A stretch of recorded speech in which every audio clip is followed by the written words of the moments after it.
for today's video. Lakas. Akyat tayo ng nyug, kuha tayo ng panggata tsaka ng buko, dahil may humihingi sa akin ng buko, yung nagpapailaw sa akin na yung pinatay pa yung ilaw.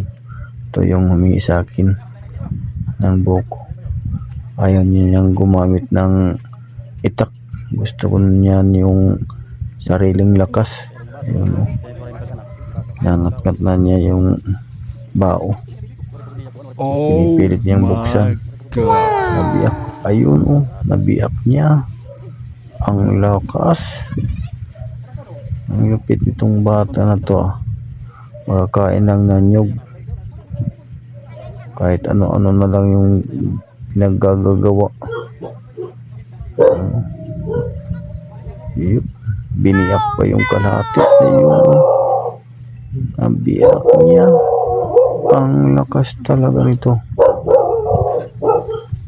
Yung ginawa pa yung baon ng nyug ng kutsara. Yun, madiskarte talaga to.